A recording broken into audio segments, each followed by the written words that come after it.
Which, oh, by the way, the Nerdstown logo is the logo. So Oh, the whenever one you that's can on get the the Nerdstown stuff, one that's hmm on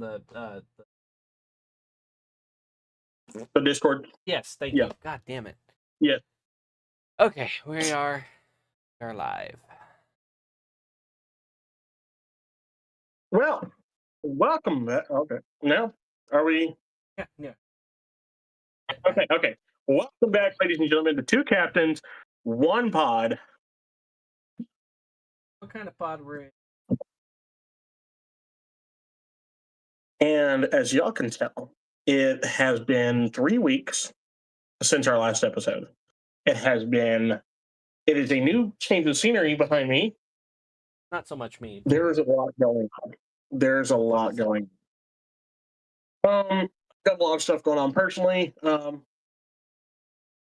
which I'll be changing scenery quite often in the next few episodes. So for those of you on Spotify, you don't care. You don't see me anyways.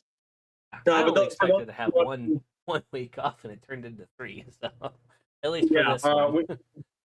we planned for 1 week off. Turned into 3 because of everything going on with me personally. But we're back. We're good. We're gonna keep going.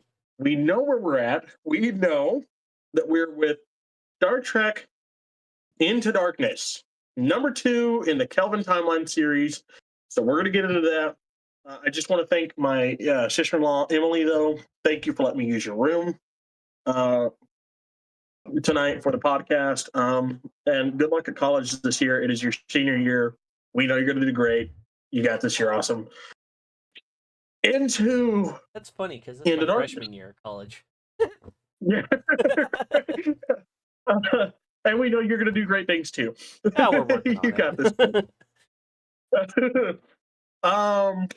Into Darkness. One, I want to start off this podcast with we got new news from Skydance. I sent you the videos. I don't know if you've seen them. Yeah, I took a look at them. Yeah, we got new news that we are, in fact, getting a 4th installment with the J.J. Abrams crew, and J.J. Abrams will be producing this one just like he did the others, or the other two. He directed the first one.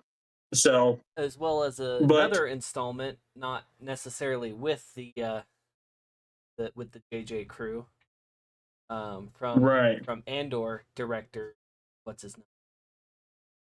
Oh gosh, I can't. Yeah, I'm blanking, but either way, yeah. So we are getting a 4th installment. I'm real excited about that because it's about time. But I don't know if you caught it in the video, but I caught it, and it hurt me to know that I'm that old now. Because it's been almost 10 years since Beyond came out, and Beyond feels like it was still like maybe 5 years ago. Was the video wrong? No, I'm just saying no because I don't want it to be true. Okay, fair enough. I'm just denying it's been reality is all, because I do not want to be that fucking old. Yeah, I think he said it was somewhere like close to 8 years, but it's still like, my God, it's been that long, and it really has. But in the past 8 years, we've got some really good Trek. Anyways, we got Strange New Worlds. I'll give Lower Decks a chance. Thank you so much, Dad. Okay. Yeah, we've Sorry. got Strange New Worlds, Lower Decks. So let's see if this. Yeah, that's. Flip. Well, we got Picard, season 3. So yeah, we did get Picard too, so that's great. Just season 3. Thank you. you. The other two. Well, okay, season 2. As I've been watching it, season 2 is kind of cool. I vibe a little bit with season 2. Like season 1 is obviously the weakest. Season 2 was okay. I felt like it was okay. It wasn't like the best thing since fucking sliced baked buttered bread, whatever the fuck you want to call it. But it was pretty decent. But season 3 was just. Yeah, season 3. Like I said, I still haven't gotten there because I've been taking a break, going through the original series with Hannah and the other shows with Hannah in timeline order. So I've been taking a break from it because I've been watching other Trek, and if I watch Trek without Hannah, she starts getting mad now. Yeah, that sounds about right. But which I can't complain. Getting to turn my wife into a Trekkie, it has been a lot of fun. Right. But I will say everything that I've seen of season 3, all the spoilers, all the as I cool get to shit. call them, because I haven't seen it yet. I'm ecstatic to get there. I will say season 2. What's funny is it came out before all the ice stuff, but it tackles the ice problem very well Mm-hmm. in that season. And it's like, man, y'all were ahead of the curve, and you, Well, I don't want to work. I mean, the ice stuff was still like very, very prevalent in the time season 2 came out. Like it was still, I guess, an ongoing issue. It's just resurged in Yeah, popularity in the last several months. I would and say personally. also, yeah, and also, I forgot to say, shout out to Brian Tucci. For those of you that don't know him, he is random ensign number 738 of the Enterprise D, helmsman. He was also a child on the original series, one of 3 living members to be on both the original series and the Next Generation. Living, 3 of them are living still. Only 3. Brian Tucci's one of them. You might notably know him as Leonardo from the 1990 Ninja Turtle live action films. I got to meet him this past weekend and told him about the podcast. He said he might check it out. He didn't directly follow like Olivia Hack did, but he said he definitely might give it a shout out or a listen. So if you're listening, hi, Brian. It's an honor to have you here. So let's get into Darkness, the weaker of the 3 that we have so far from J.J. Abrams. Honestly, I know, like with the fan base, it's been very hit or miss with how people feel about this movie. You either like it or you don't. There's very few fans that are kind of in between on that. I like it. I enjoy it. It's a really good movie, but it's so close to the story. We already know that it just felt like a retelling of that story. It's like all these other remakes of these old school movies that we've gotten, Judge Dredd, Terminator. I'm trying to name some of the bad ones. Right. But I mean, but rewatching these movies but last week, I would definitely say I'm one of those now that I'm kind of on the fence about it. Like I don't feel strongly either way. Like it had some good elements to it, but yeah, there's also some certain elements like, really, dude. I think for me, what I draw on that movie to say that I like it, because again, I mean, I'm kind of in that same boat, but I do like it because, one, it's Leonard Nimoy's last performance. Right. The last time he wears the ears, the last time we get to see him be Spock and get the Spock wisdom straight from Spock himself. It's Leonard being such the amazing actor that he is as Spock in this movie. When they bring up the name Khan, it gives that face on Spock, an emotionless being, quote unquote, but he gives that face of like, guys, buckle up, literally buckle up. You have seatbelts for a reason. Also, seatbelts. Fucking seatbelts. Yeah. It I took us love 13 that. movies to get there. And then the one line that really, the few lines that get me are, one, when they're at the planet, Spock and Kirk go down to Kronos to capture Khan. And Sulu says, "I've got 72 torpedoes armed and ready on your location," and Carl Urban's McCoy, "Sulu, remind me never to piss you off." I love that because it's such a Sulu thing, and it's so hilarious. I mean, it's kind of a callback to the original series and some of the in the movies where Sulu just presents himself to be this bad motherfucker that we know he is. And then the parallels between in Wrath of Khan we get my name is Khan, and then the parallel being Khan is my name. I love that. I love that it's literally the line just reversed. That callback, and then of course the similarities and the callback between Spock and Kirk at Kirk's death scene. Yep. And Kirk saying to Spock, "It was only logical. It's what you would have done." And knowing that is exactly what he did in the original timeline.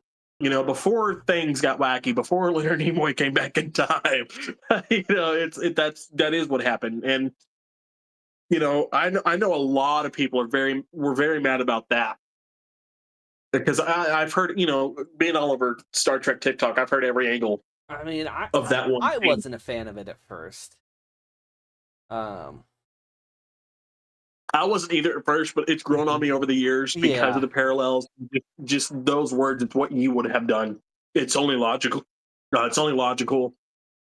It shows the true relationship between Kirk and Spock. That we don't, we kind of set it up in the first movie. Enemies to lovers. Oh, I'm sorry, enemies to friends.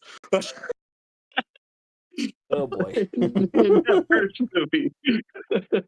But the second movie really cements their friendship and their time together and how much they trust and truly know each other in and out, no matter what universe it is. So I like I said, it's grown on me over the years, and I thoroughly enjoy that scene. And I mean, it still makes me cry because it makes me think of Spock's death scene, and I don't like thinking about that. But it's really cool. I get a little bit sad up until I hear Zachary Quinto yelling Khan, and then I bust out laugh. I don't know why. That's just funny to me. I don't know if it's the line delivery or it's the fact that I don't know, but it just cracks me up for whatever stupid reason. Yeah, I'm with you on that. I mean, it's still powerful because I remember watching that in theaters when it came out, and I went to an IMAX to see it. And for those of you that have never seen a movie in an IMAX theater, it's not as loud as a Dolby, but the sound surrounds you. So when I heard him yell Khan in the theaters, it kind of shook me because of the way they played in the theater and the surrounding sounding. You hear the pain in it. But it is watching it at home, it's not as powerful. It doesn't transfer from theater to home DVD very well. No. Or streaming service at this day and age. You gotta have a pretty good sound system on your TV. Get that to deliver correctly.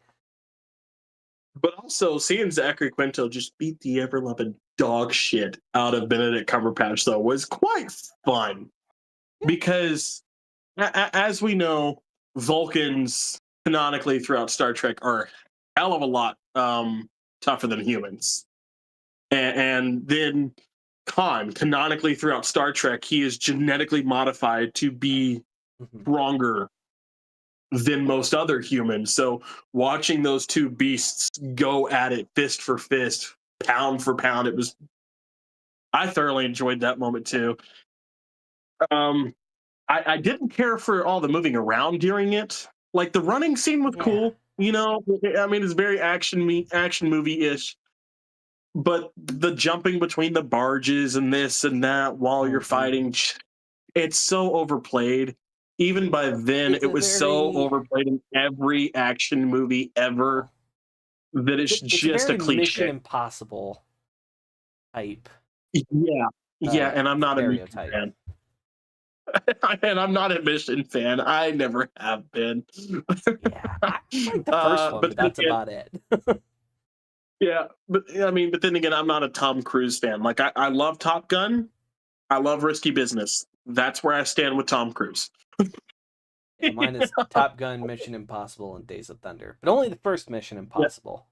Well, you know what? I forgot about Days of Thunder. I do enjoy Days of Thunder because that was a really good NASCAR film for its Mm-hmm. time. But and there aren't a lot of good ones out there, but that one, I mean, you can't not like Days of Thunder. Right. Hell, NASCAR loved Days of Thunder so much they gave, Mellow Yellow was like, you know what, NASCAR, make the car, and gave us the Days of Thunder car. So Makes me want to go for you a know, Mellow Yellow right about now. right? That soda is so underrated, personally. It really is. Like I remember first like trying it way back in the day, and I remember my dad describing it, and he's like, it's kind of like Mountain Dew. I tasted it, I'm like, this shit ain't like Mountain Dew. It's like It's like a lemonade, but they jacked it with Sprite. That's right. exactly It's what like it a tastes like.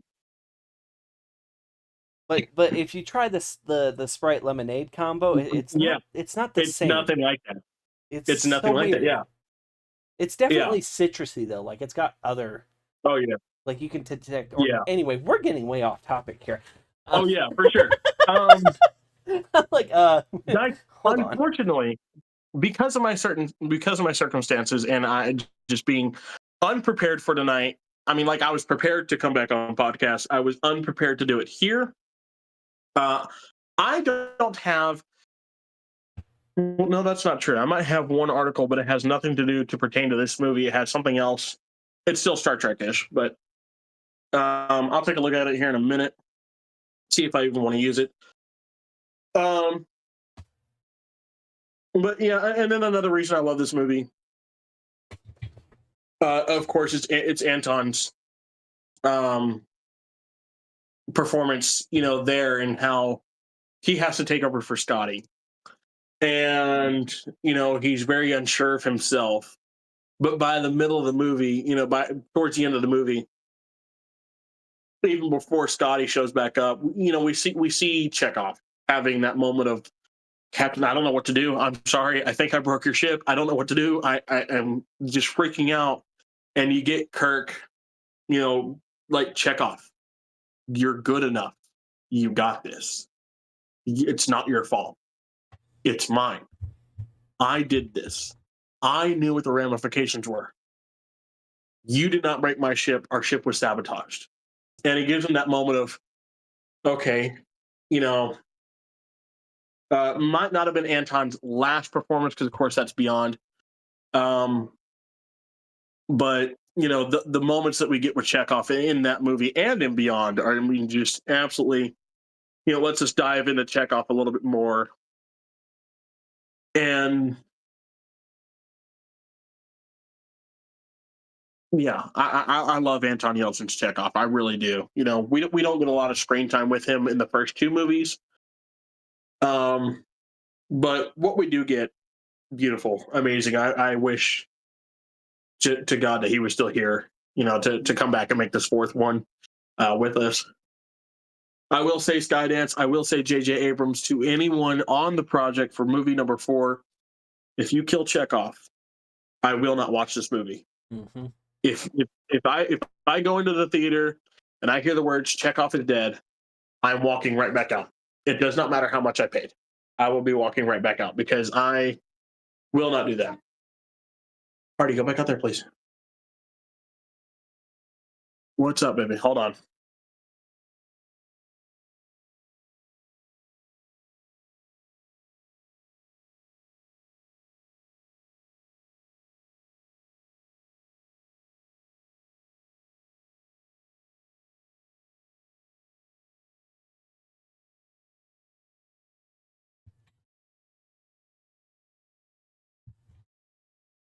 Sorry about that. My kid No, walked in. you're good. I was like, I did fine.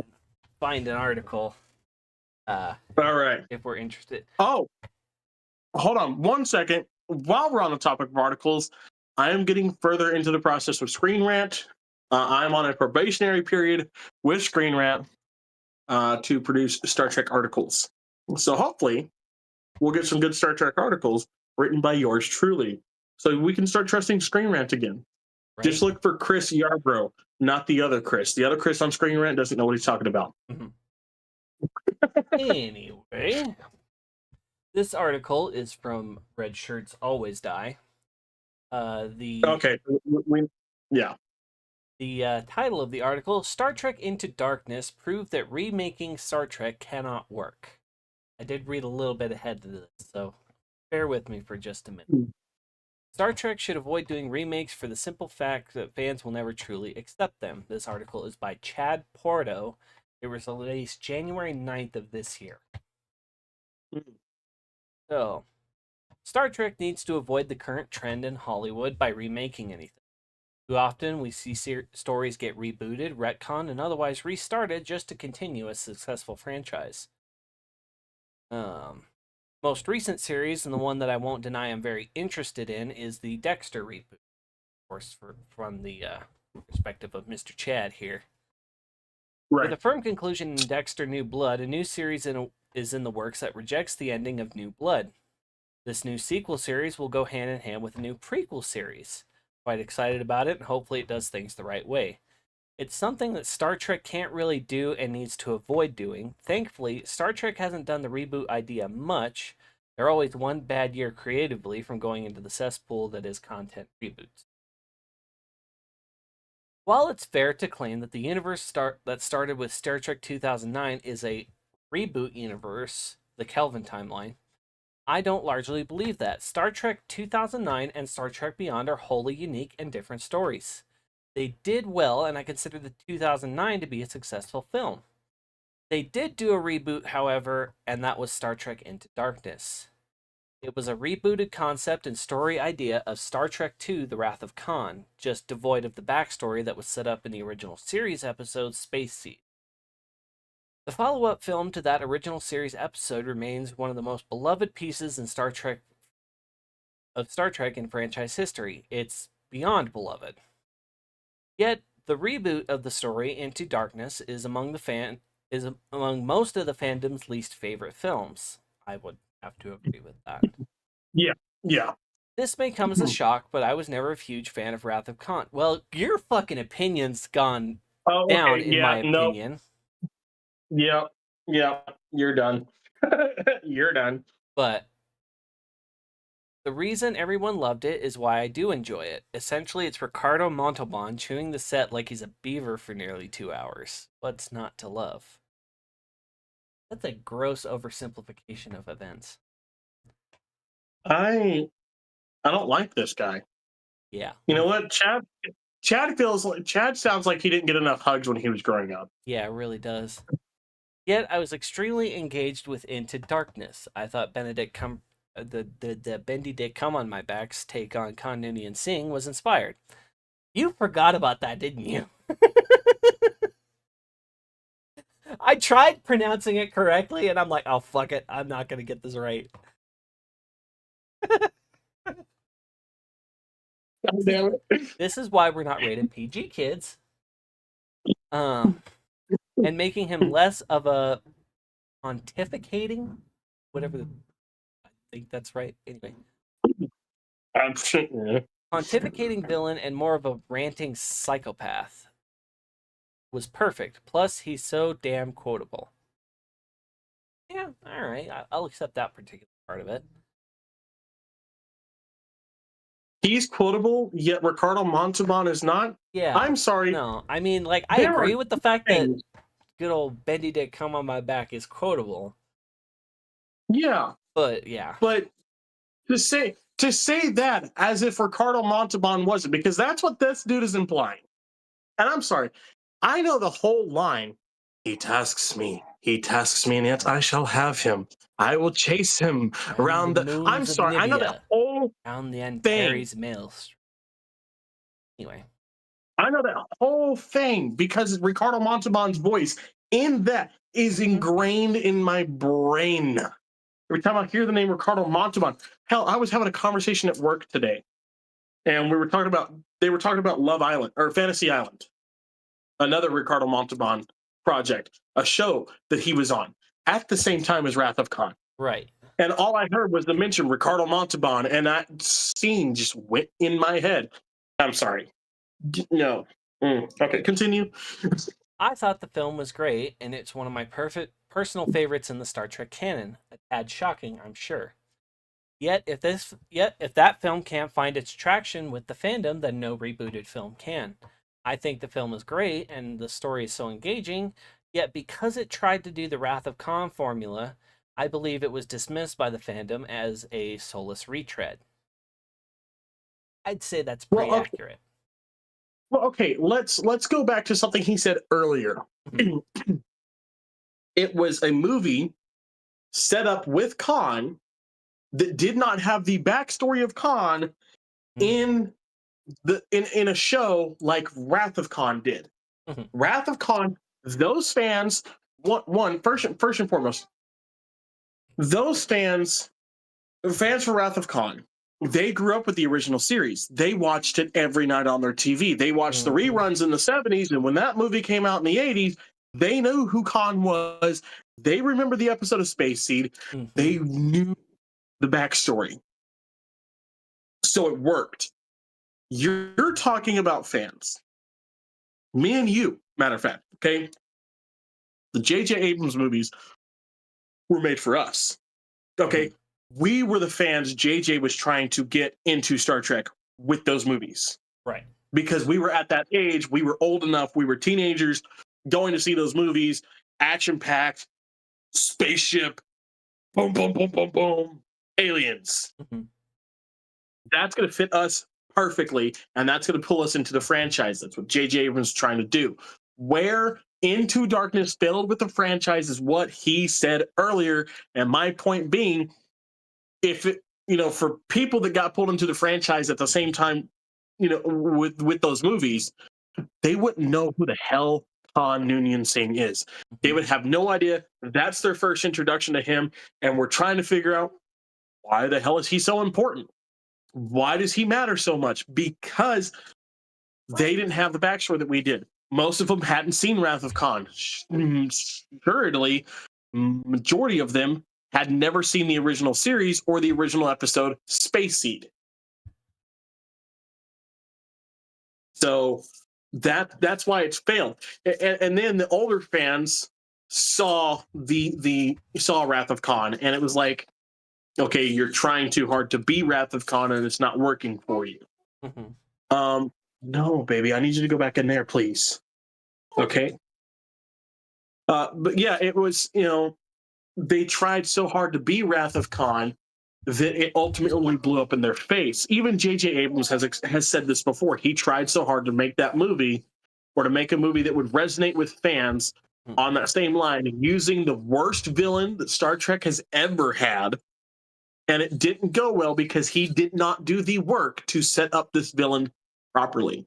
I think had they set up a Khan story and then did Into Darkness, I think in all honesty, the fandom would have accepted it a lot more. Yeah. And so him saying that is the exact reason that it didn't work. That's why, because JJ was trying to get new fans in that had no idea who Khan was, and the old fans didn't like the new Khan because, well, Ricardo Montalban is Khan, and hashtag not my Khan. Like right. That's honest to God what it is. But you had fans like me that like, okay, well, I enjoyed it overall anyways. There are few and far in between. I'm not trying to knock him for saying this movie was great, because or that the movie was good, because I agree the movie was very good. But I can recognize its pitfalls. He has already said that he recognizes its pitfalls, but he's not willing to accept that that's why the fans hate it. He wants to automatically say that reboots can't work in Star Trek. They can. They can, and they have.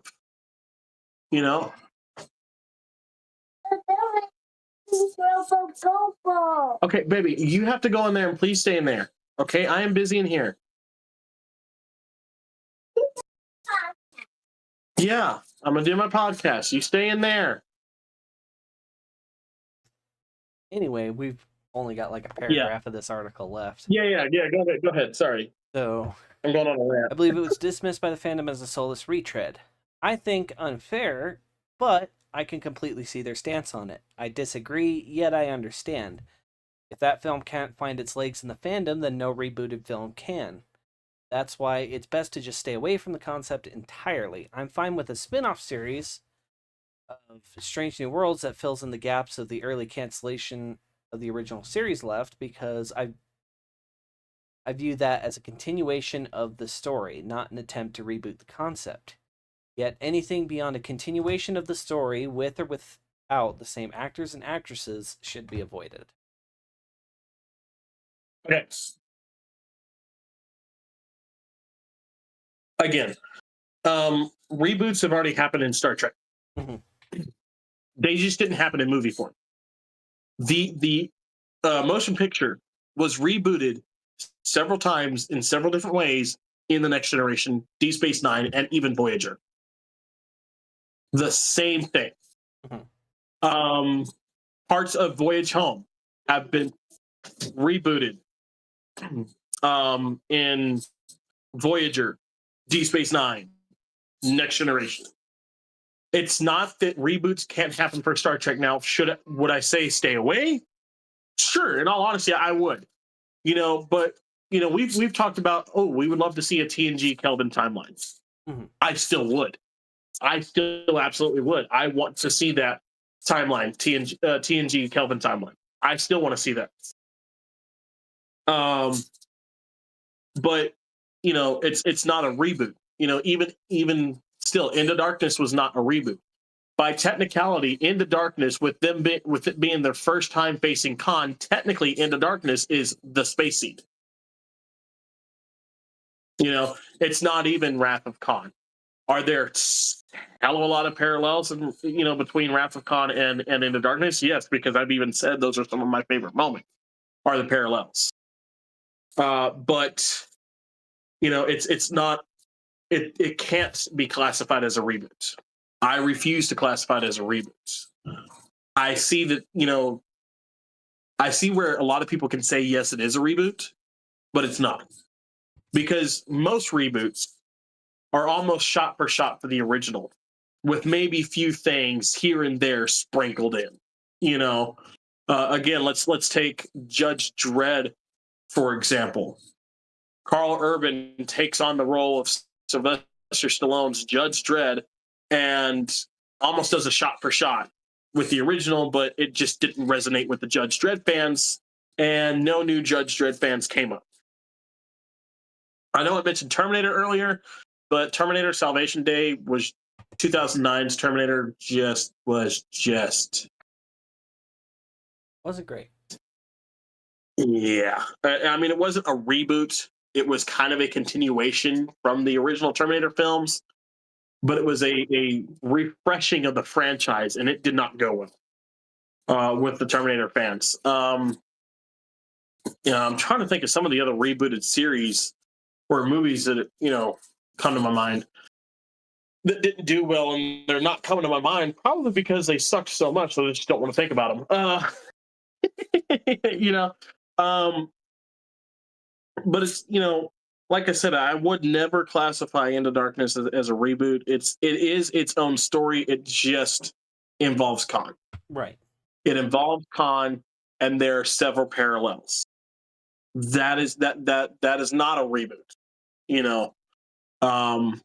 I mean, for God's sakes, with the original Wrath of Khan, it was a stolen Starfleet vessel that fought and destroyed the Enterprise. This one wasn't stolen. No, it's just a Sector 31 project. Technically, Khan did steal it. That is true. And he technically fought the Enterprise. This is me playing devil's advocate of being like, technically, yeah. Well, yes, but it wasn't on the scale of the Reliant. Right. I mean, it was more or less Admiral Marcus just being a complete and utter Sector 31, I'm God, skip the human dick, um, fighting Kirk and trying to kill Kirk and the Enterprise crew. You know, um, one with Wrath of Khan, Khan was the only bad guy in that movie. Into Darkness, we're all the way up until Admiral Marcus dies. We're trying to figure out who's the bigger villain, Khan or Marcus. Who do we side with, Khan or Marcus? Another approach that I believe takes us out of the reboot is for a good while there, after blowing up all of the senior captains and first officers and killing Pike, J.J. Abrams and the writers had us on Khan's side for a little bit. You know, that never happened in the original. We were against Khan from the start of that film. It was Botany Bay, and the whole audience went, "Oh shit!" Ah, fuck.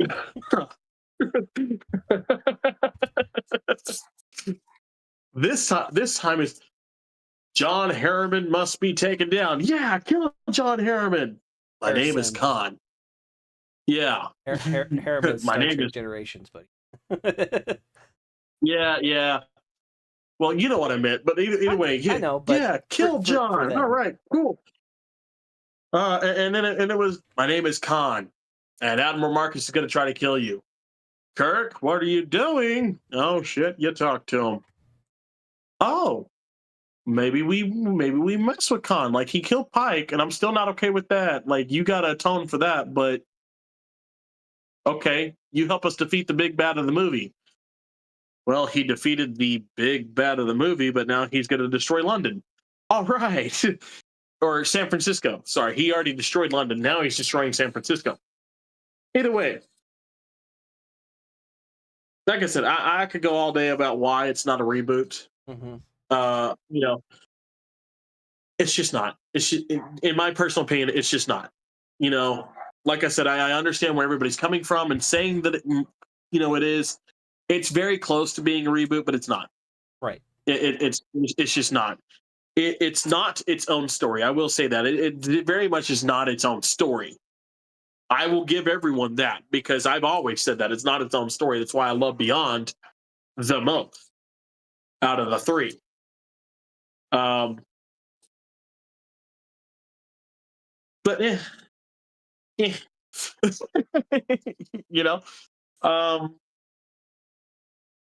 I will say, this being my introduction to Benedict Cumberbatch, when they announced him as Doctor Strange, I was like, "You're gonna get Khan to play a good guy? This dude's a villain, and he can't say the word penguin, and you're gonna have him play Doctor Strange." Okay. Good old Bendy Dick come on my back.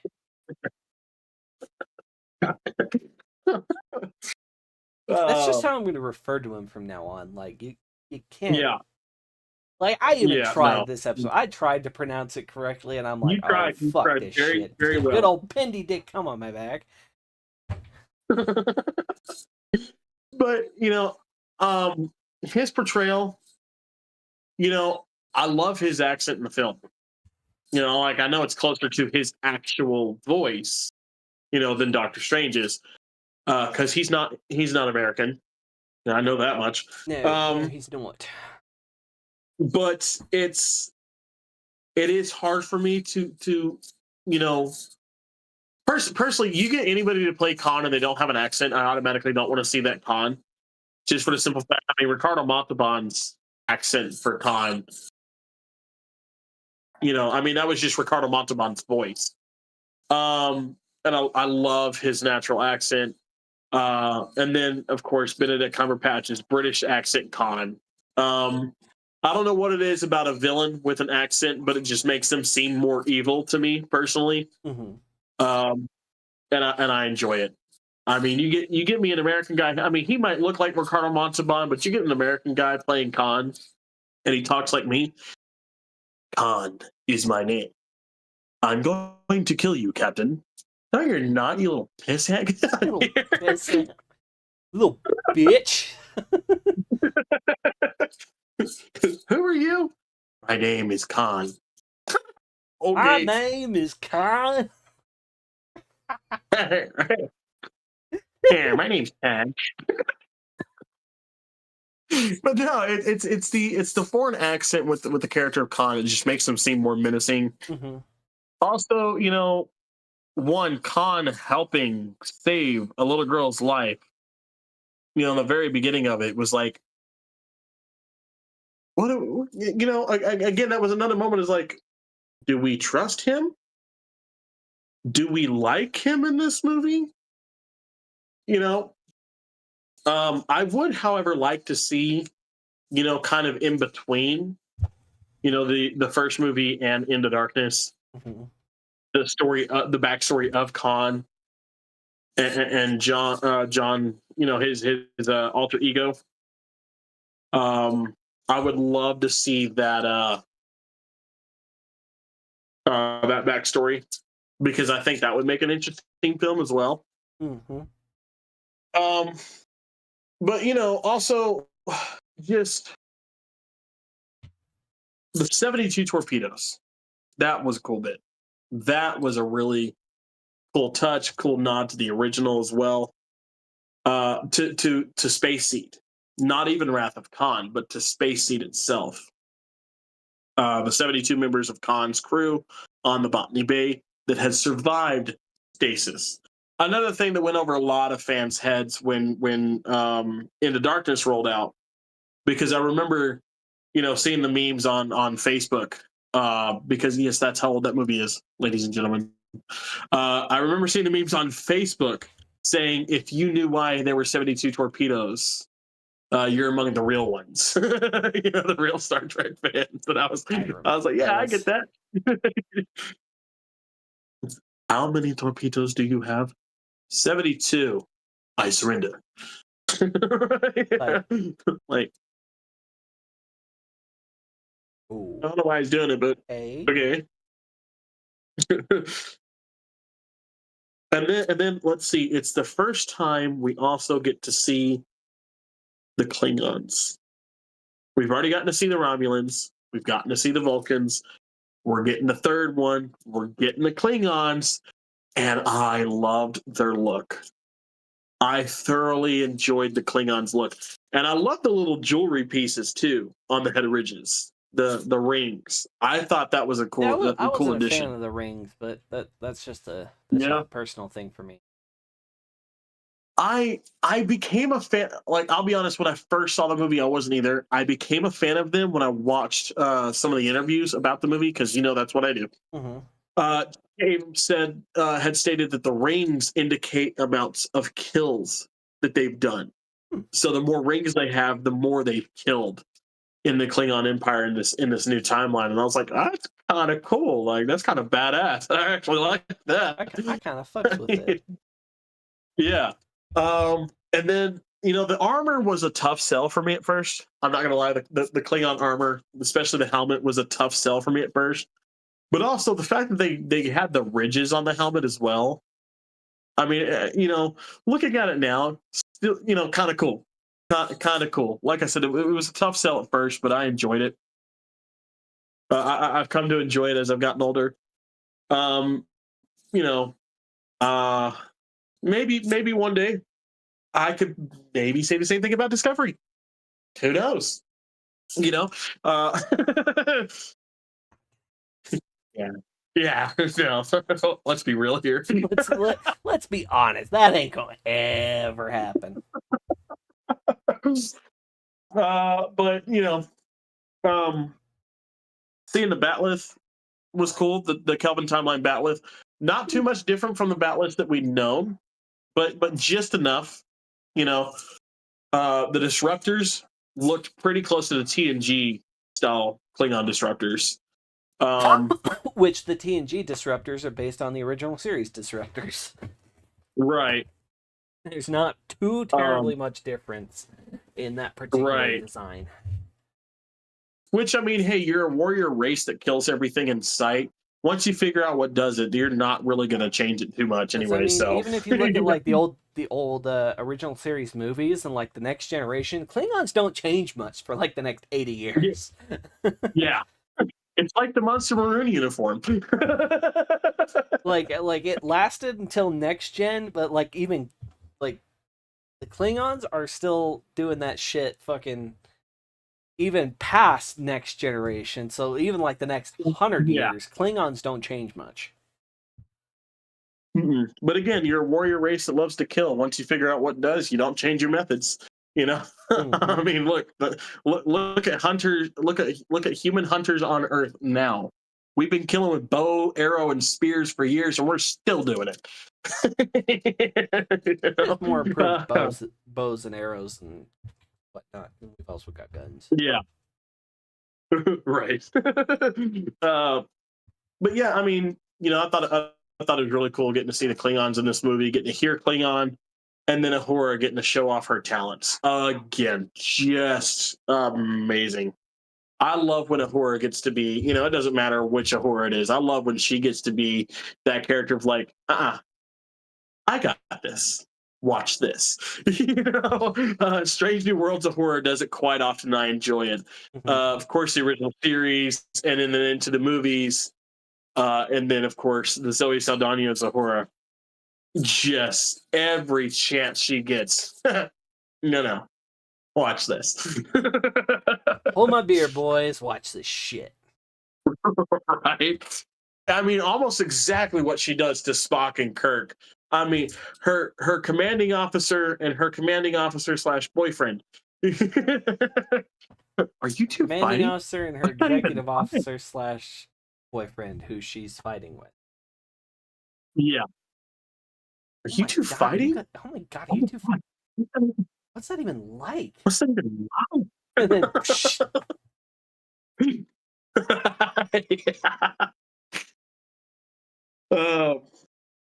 that but yeah, you guys want to live or you want to die? Well, we'd like to live. Then shut up and stay here. Okay. whatever you say. Let's see. The beginning of that film, you got the Enterprise underwater. Of all things, the Enterprise underwater. And Kirk and Bones are running through this red forest. Or am I thinking? Is that Beyond, or is that? No. You're right. I just something funny popped into my mind. Oh, what you got? How many atmospheres can the ship take? Well, it's a spaceship, so anywhere from 0 to 1. to 1.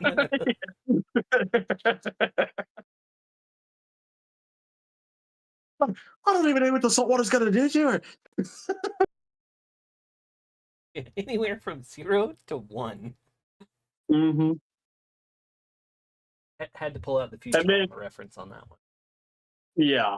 And then what was it? Going into this movie, I knew that Khan was going to be the bad guy, right? Mm-hmm. I knew everything about it when I was going to go see this in theaters. All the promo material and so on and so forth. Guy. We all knew Khan was going to be in this damn movie. And so I'm ready for Spock to die at any moment, right? Because Khan's here, Spock's going to die. And when it comes to the volcano scene at the very beginning, and Spock's just like, take that, atheists. Right? Like, well, And it's like, well, okay, so I mean, Khan's not gonna do it, but damn, is this where he dies? Well, yeah, okay, I guess like, wait a minute, how are they gonna bring what wacky ass way are they gonna bring him back this time? Yeah.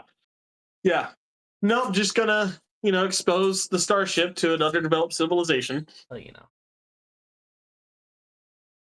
get court-martialed and yelled at Captain or Admiral Pike, soon to become Captain Pike, right before he dies too. That's because that's not gut-wrenching. What were his final words to you? Up yours. You? I love you. Wow. What happened to you guys? I showed an underdeveloped civilization my starship. Oh, Oh. yeah. And then I tried to tell him I haven't lost a crew member in my command yet. Oh, Oh. what happened? Well, I Well, immediately you then see. lost my captain. And then later in the film, I would lose about a third of my crew. Oh, yeah. What happened then? Well, we got the ship back, got a whole new crew of those we lost. And then I might have destroyed the ship beyond repair and lost the entire crew this time.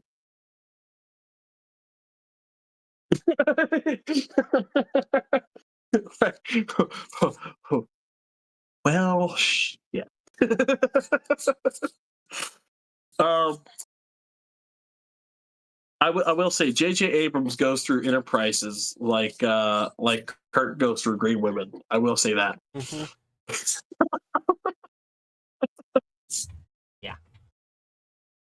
They've had to rebuild that ship about 16 times per J.J. Abrams universe. Just about. And that's just on screen. That's just on screen. We don't even know what happened between Star Trek and Into Darkness and Into Darkness and Beyond. I don't think so either. Honestly. I mean, there's a couple plot points that is like, I just cleaned up this mess. Can we keep it clean for 10 minutes? God, I don't want to be running around saving the world every.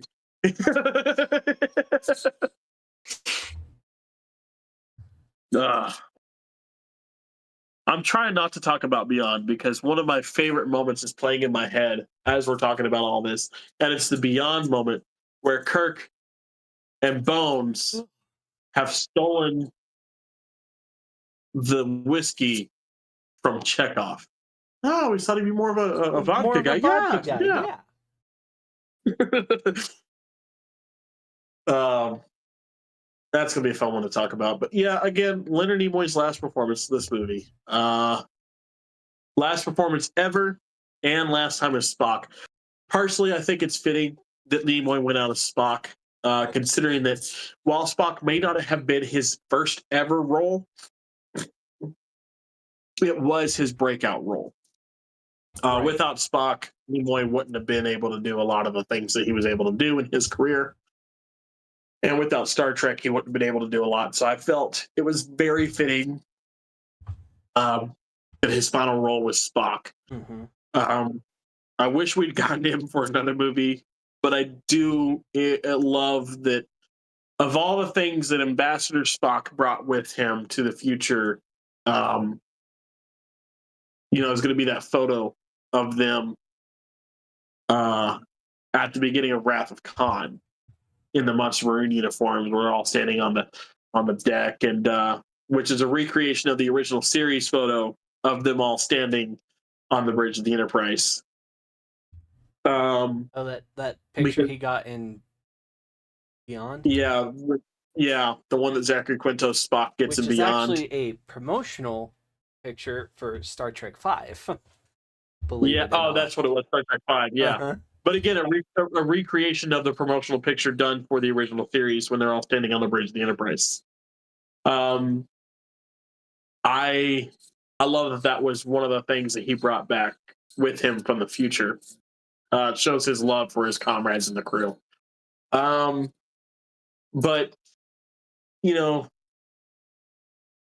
like I said, I thought I've come to terms with it through the years that it's very fitting that this was his final role.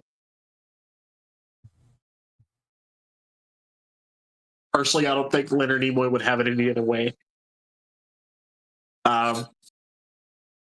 With as much as he loved Trek, grew to love Trek, I should say. Grew to love Trek. His first book, I Am Not Spock. His second book, I Am Spock. And his third book, I Am Also Scotty. With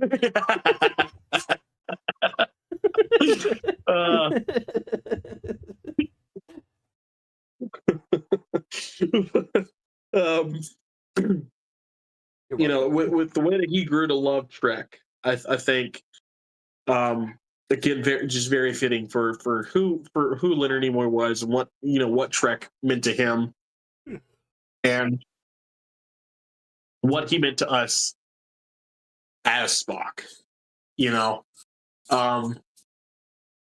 I will say beyond, J.J. Abrams was kind of a dick for the way that he did it. We're going to open up the movie with, hey, Spock is dead. Oh, great. Awesome. Because that's not nice. And then he ends it with, hey, Chekhov's dead too. Because great. Yeah, that's not nice either.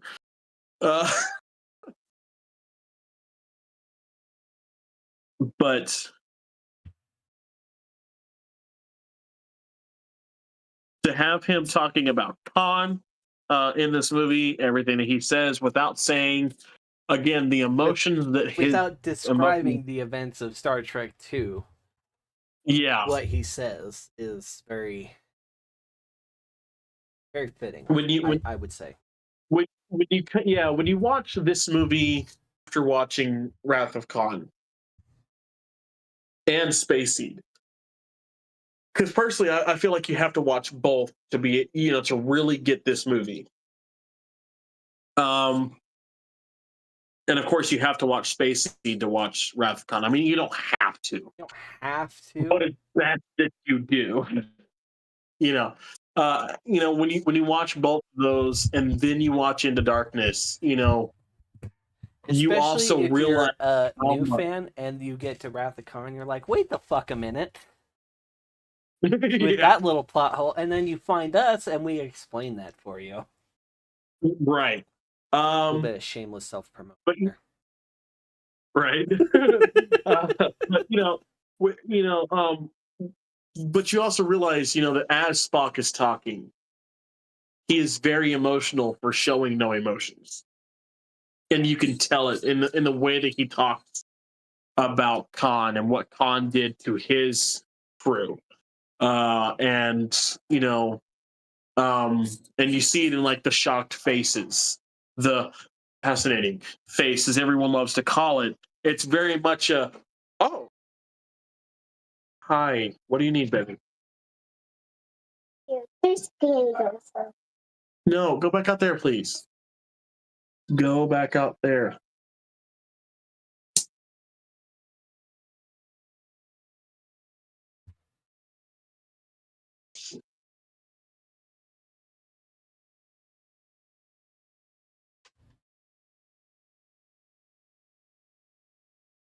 Okay, but let me check my thing that I have, because I've been sitting on this for about a month now. Okay, so this is from trekmovie.com. It's called Big Roddenberry Archive Update, includes Star Trek Phase 2 and the Wrath of Khan mini docs plus more, written August 5th of this year by trekmovie.com staff. So here we go. So kind of has something to pertain with this movie, kind of. The Roddenberry Archive and their technology partner OTOY are following up last OTOY. Yeah, Otoy. Yeah. Are following up last year's popular short film Unification with another big update. The virtual Star Trek Starship Experience and digital library of the history of the franchise has released 4 new short documentaries exploring different Trek projects and celebrities. They have also added more ships to their virtual experience. Yes, they have. A conversation, let's see, a conversation about Star Trek II with Nick Meyer. First up is a director's journey. Nicholas Meyer, featuring an in-depth and candid conversation with the writer-director, exploring his experience making Star Trek The Wrath of Khan. Looking back at Phase 2 and more, before Paramount Pictures brought the franchise to the big screen in '79 with Star Trek The Motion Picture, the studio was working on a small screen return. The new mini-doc Lost Voyages Phase 2 and the Rebirth of Star Trek explores the era following the cancellation of the original series and an attempt to make a new TV show in the '70s. The doc also takes a look at some other unproduced Star Trek projects from that era. Oh, I'll definitely be watching that shit. Yeah, it's pretty good. Also just released are 2 additional documentaries, Creating the Shatnerverse, the further adventures of James T. Kirk. That's great. Features writers Judith Garfield Reeves Stevens talking about their collaboration with William Shatner on a on a series of novels all about Kirk, of course. And secondly, there is In Conversation Walter Koenig with the original Chekhov actor talking about his experiences on the original series, the movie, and beyond. For more details on these docs, check out the blog post at Otoy. The archive update. This week's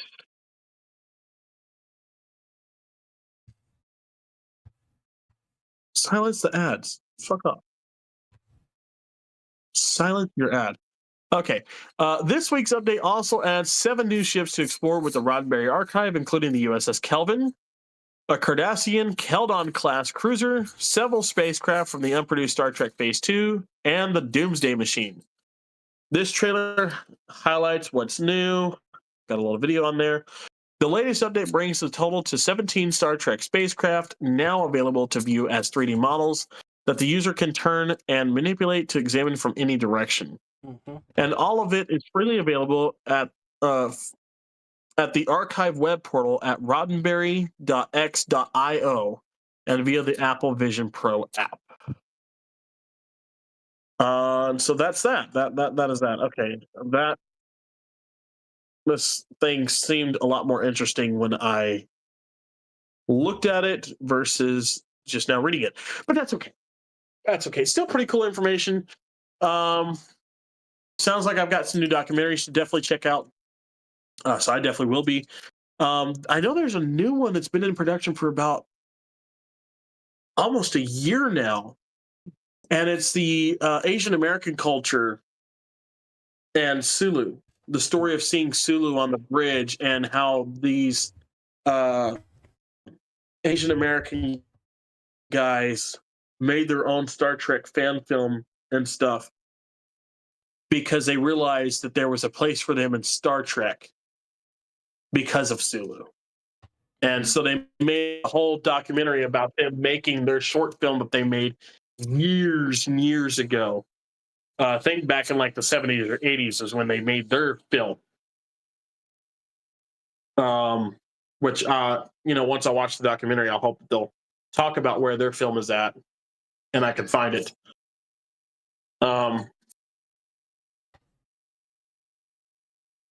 But I forgot the name of that one, and I really want to check it out as well. But I mean, there are new documentaries coming about Star Trek. I mean, everywhere you look, every time you turn around, there's always a new documentary about Star Trek or one of the actors that was in it, whether it was an original series, TNG, Deep Space Nine, Voyager actor. Even some of the Enterprise guys are getting their own documentaries now, which is cool. And then there's several that feature even the Kelvin timeline crew. One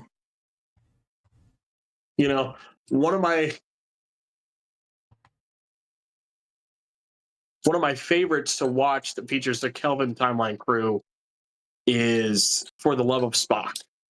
Adam Nimoy's basic love letter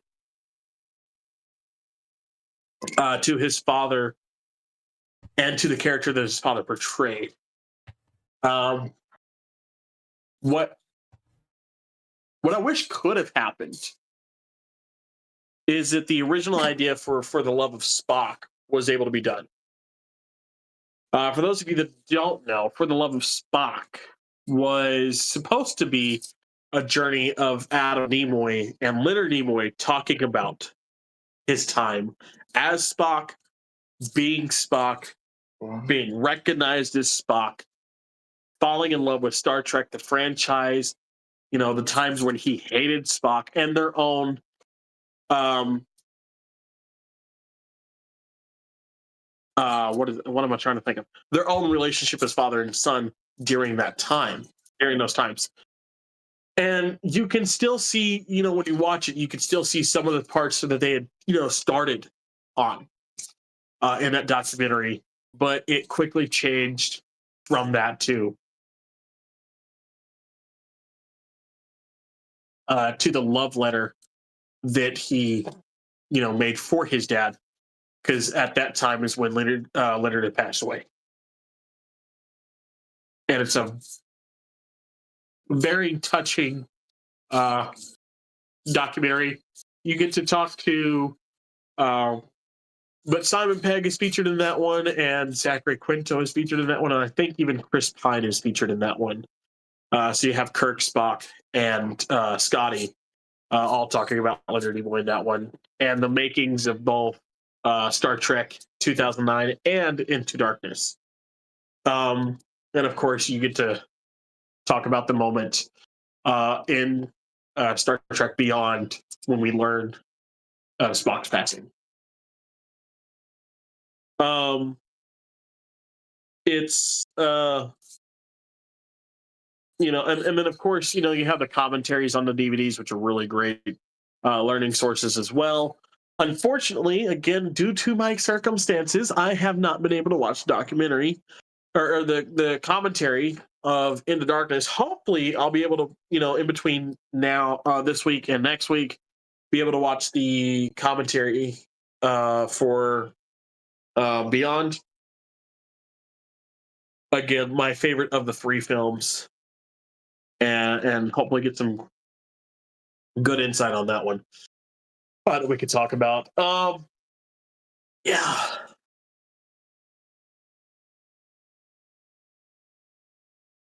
I'm gonna check something real quick.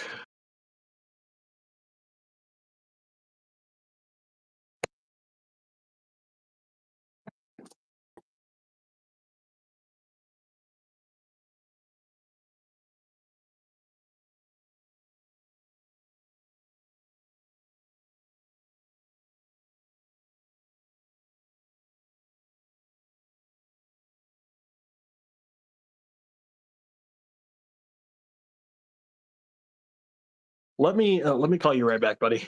I have to do something real quick.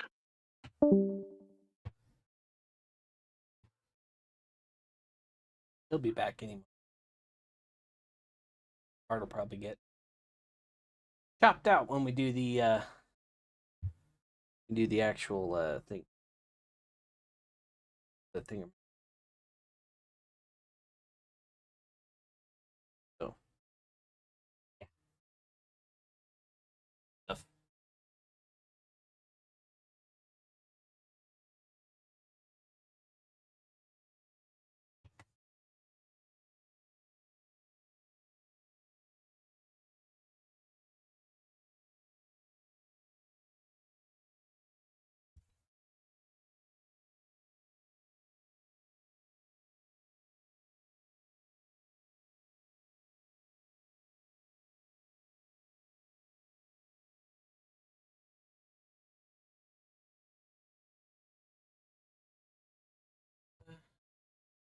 Play around.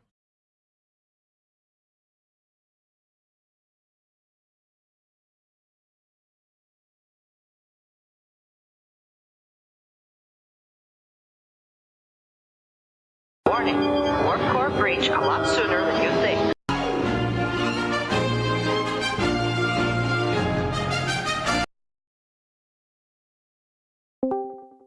And he's back. Okay, yeah, sorry about that.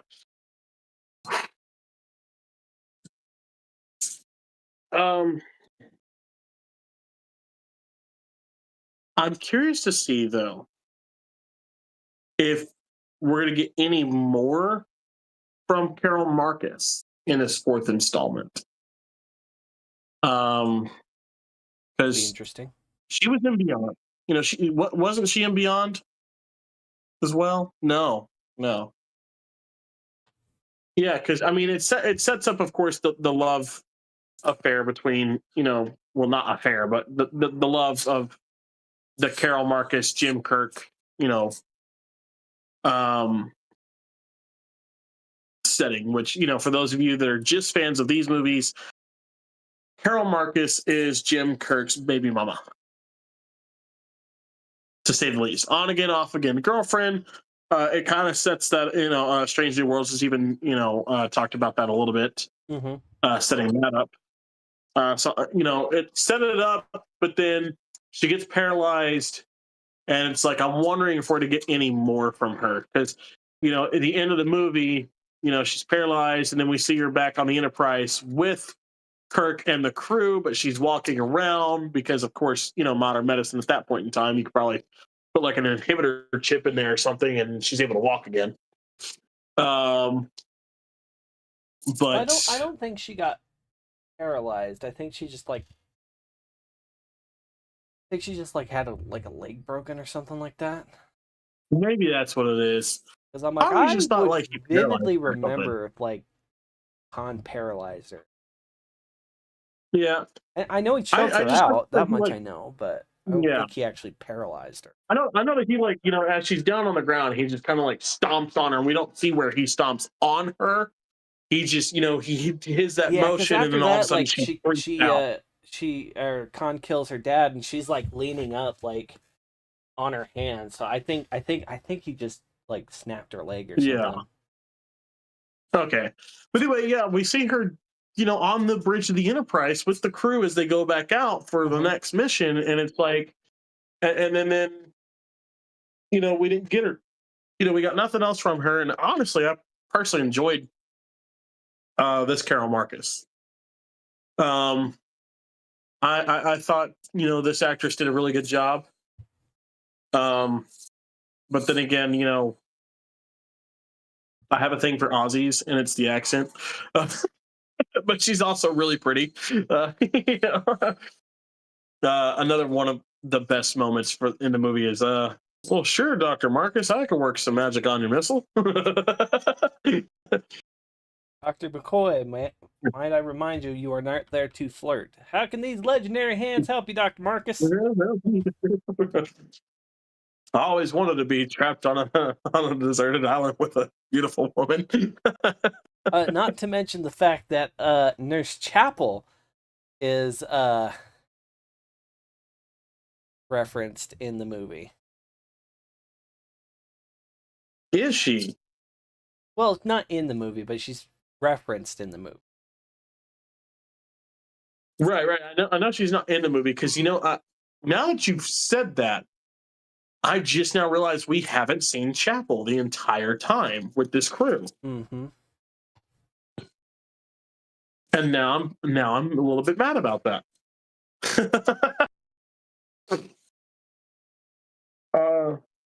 Okay, so when and how is she referenced? So, trying to think.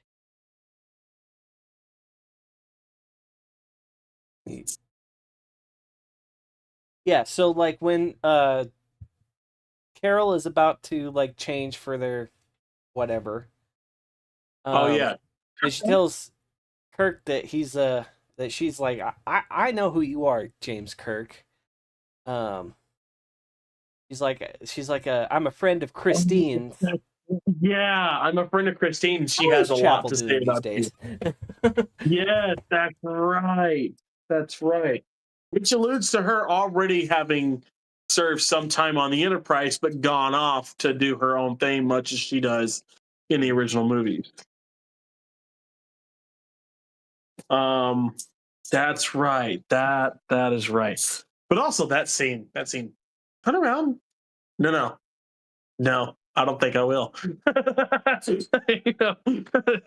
was me in the theater. No. Don't do it, Kirk. Don't turn around. This is great.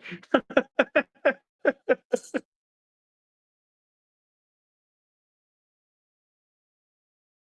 trying to think of what other original series character we might not be getting in the, because let's see, we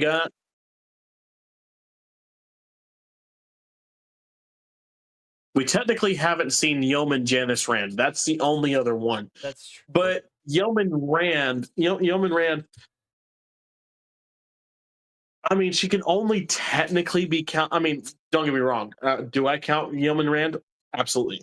But she only really appeared in a few episodes in the first season. And then she wouldn't come back until the motion picture and a couple of the other movies. But again, a lot of people know. On that note, you want to know who I should think take over for Chekhov? Who? Fucking Lieutenant Kevin Riley. I want to see that mad fucking Irishman back.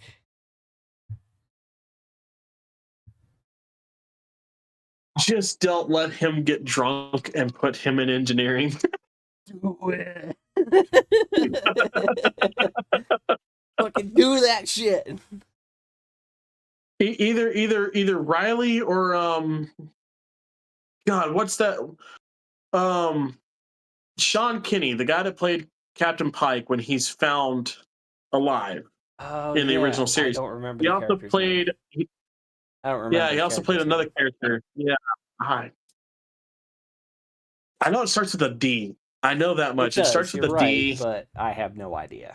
And but you know, he'd be a good choice too.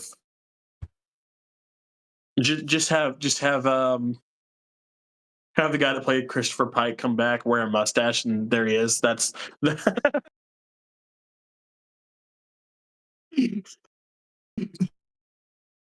another day here at the jolly old. That's your new navigator. Aren't you a little old? Aren't you a little old to be piloting the Enterprise? I'm navigating it, first of all. Secondly, we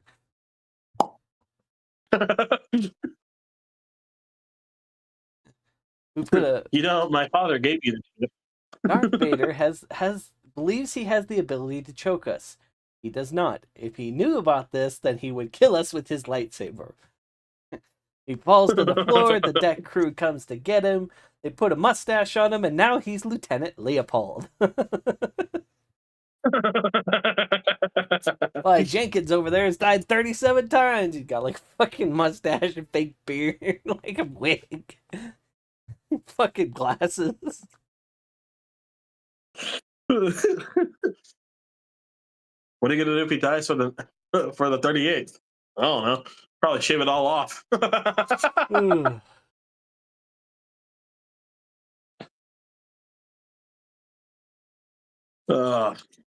I'm really, though, I honestly, you know, with some of the new writers that they have coming over from Netflix into Paramount, writers I've got nothing left on Stranger Things, mind you, which is a fairly good show. Pretty good. I'd say. Yeah, I am curious to see what we're gonna get. I really am. Doomsday Machine movie. Writers would be perfect for that. Let's do it. I'm here for it. Give our boy Kirk the fucking green wraparound, god damn it, if you're gonna do a Doomsday Machine movie. Yes. Because if he doesn't, I will riot in the streets, okay? Hashtag... Hell, even if they don't do the Doomsday Machine for the next Chris Pine as Captain Kirk movie for the 4th installment, just give him the green wraparound just to do it. I just want to see it. I love that wraparound. A Kelvin timeline wraparound. Do you know how sick that would look? You know, going off of their designs, even the first uniform from the first movie would look cool in the green wraparound with the deltas on it. And it's a little weird to picture, I'll admit. Like, but I can totally see it working. It'll really work with these second uniforms they've done. The second set. Oh yeah. You see, I would. You know what else I want to see? I want to see. Well, I guess they can't do that. Never mind. Go on. I was gonna say I want them to mess with another starship, so that we could see a different delta on the uniform. Yeah, they can't do that. But I was thinking about it when they're because when they're in Starfleet Academy in the first film, and then at Starbase Yorktown, they all have the Enterprise Delta. So I was like, no, they all have the Delta. Okay. Which is something that's actually been more or less retconned, even in Prime Universe timeline, is that everybody uses that Delta, and they always have, which is completely bass-ackwards, but we're not here to talk about that right now. Yeah. We'll talk about that when we get to, of course, Discovery and Strange New Worlds. Which, before Discovery, we still have, and the count goes, Star Trek Beyond, Star Trek Galaxy Quest, and what was the other? The Orville, What was the third? Yeah, Star Trek: The Orville. because we're delaying that Discovery episode as long as possible, and I'm only willing to commit one episode to that dumpster fire. Absolutely, absolutely. But on that one episode, we do have to get your friend who was on the show on the episode. We're gonna have to see if we can't work around his schedule to get We that. can't schedule him on, something, and- yeah. Because I mean, to talk about a show that we have a friend who was on that show, even if he was an extra, I think he was. kind of doing ourselves an injustice. So, but yeah, we're delaying that episode as long as possible. I mean, I'm pretty sure I could come up with another. And speaking of Galaxy Quest, did you hear that Galaxy Quest is getting a new documentary? I did as see well. that. Yep. Yeah, I'm excited for it. I really am. But you know, we keep talking about you know, TNG though, TNG, a Kelvin timeline TNG. I think I have the perfect crew. But hear me out. If we could go back in time and put the Kelvin timeline in the 80s and 90s for Captain Patrick Stewart, Well, duh. First Officer Jonathan Frakes. Yeah, that's starting to sound about right. Yeah. Yeah, I should have seen where that was going real quick. As soon as you said 80s and 90s, I'm like, oh, fuck.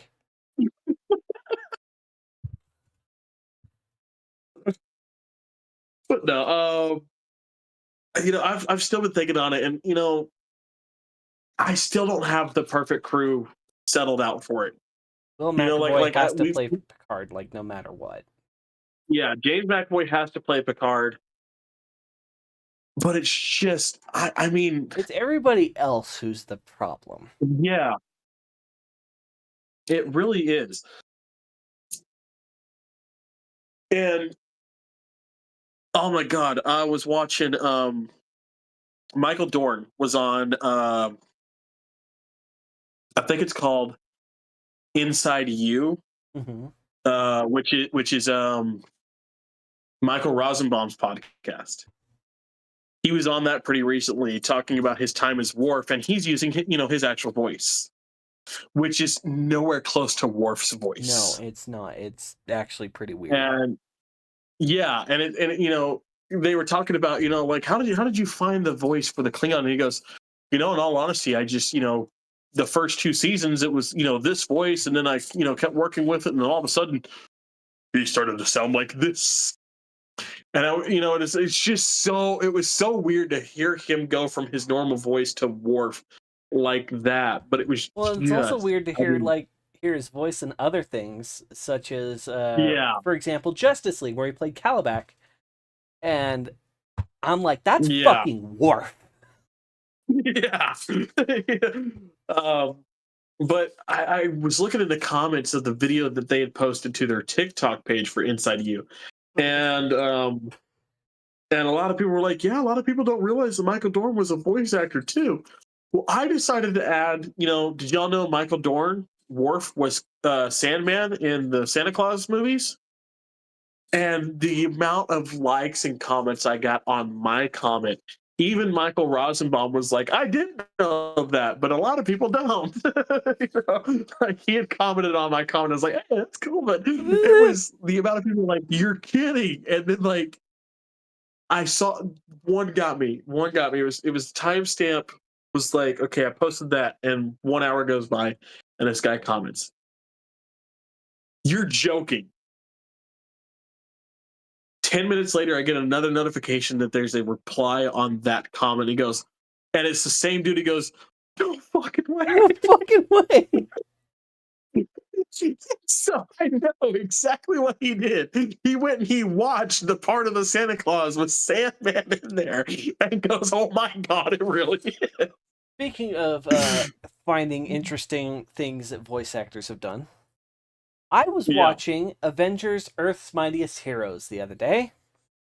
And I got to the episode that introduced the Guardians of the Galaxy. And little did I know, I heard good old Peter Quill, Star-Lord, speak, and my head popped up. My ears just went, eek. Because it is fucking Steve Downes, the goddamn voice of the fucking Master Chief. And I'm like, wow. And I'm like, how did I watch this and like not make that connection earlier? Lore accurate Master Chief. No.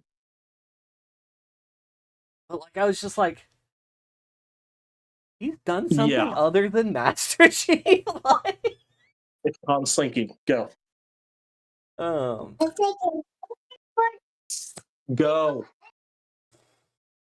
Go. Yeah, it's amazing how many actors and stuff do other things that you may not have realized at first. Oh yeah, like you know, and then I don't know if you watched the show Invincible on Amazon Prime. Oh yeah. First time I watched that, and we get to the part where we meet Robot for the first time. I sit there and I was like, I told my friend, like, you're gonna hate me. He goes, why? I go, rewind that 10 seconds. And he speaks again, is like, that's fucking Spock. He goes, that's not Leonard Nimoy. I was like, no, it's fucking Zachary Quinto. It's Spock. He goes, oh shit. Just like Omni-Man is J. Jonah Jameson. Yeah. That still cracks me up too. I want more pictures of Spock. I mean, of Invincible. Shit. But on that note, I'm sitting here falling asleep. Yeah, dude, I've got nothing left on this movie, honestly. It's been a hard week for us today. Yeah, it's been a tough week. Even getting back this week was kind of a struggle. I mean, hell, you know, as you guys know, John is in college now. So and you know, about a billion other things besides that. This podcast included. We've got, you know, he's got this podcast. He's got Nerds Town, which is Sundays on this channel at the same time as this podcast, and then on Wednesdays he's got Cosplay Confederation, and then on top of all that, get past the writer's block. Yeah, if we can get past the writer's block, there's always Star Trek Yorktown. That's on. That's going to be probably be on pause for a while. Yeah, until I can get what I'm assuming you're probably going to mention next off the ground. Yeah. There is what is it called? Theta Squad. The new machinima in Halo 3. Which, if you've been poking around my YouTube, you've probably seen stuff for it. The bits and pieces already, which I'll be helping out with Theta Squad again. So, you know, John just can't get rid of me. I am the Spock to his Kirk. I'm just kind of stuck with him at this point. Like, they tried. He's the one turd I can't seem to get scraped off my shoe. Love you, buddy. They tried stunning me one. It did not work. I tried setting that shit on fire. But no, we anyway, we're gonna end it here though. But you guys know, there's always a place for you in Star Trek. There's always a place for you here on this channel, whether that's the YouTube channel or the Spotify channel, wherever you're listening to this from. You're always welcome here. You can always talk to me at The Guy That Cosplays on Instagram, Discord, TikTok, pretty much anything. Is The Guy That Cosplays. It doesn't get much simpler than that. And now that I've gone through a quote unquote rebranding, on TikTok, instead of John Hudson Cosplay, you can now find me at John Hudson Comedy, because I've gone through a bit of a rebranding. I'm still going to be doing maybe cosplay like every few months or so, like maybe one every few months. But for the most part, it's probably going to end up being Halo. As far as YouTube goes, not much is going to change. I'm still going to be doing my gaming stuff and obviously this. Yeah. But we love you guys. Thank you for joining us, and hopefully we'll have a longer episode and be able to retain a longer episode next week and get back to our normal stuff. Again, we know it's been 3 weeks, and then we're gonna come in here and do it for an hour and a half. But well, give us a break. It's been a hell of a month. Busy fucking month. Yeah, we're lucky to be here right now at all. So Absolutely. we love you guys, and we'll talk to y'all later. This is Captain Yarbrough signing off.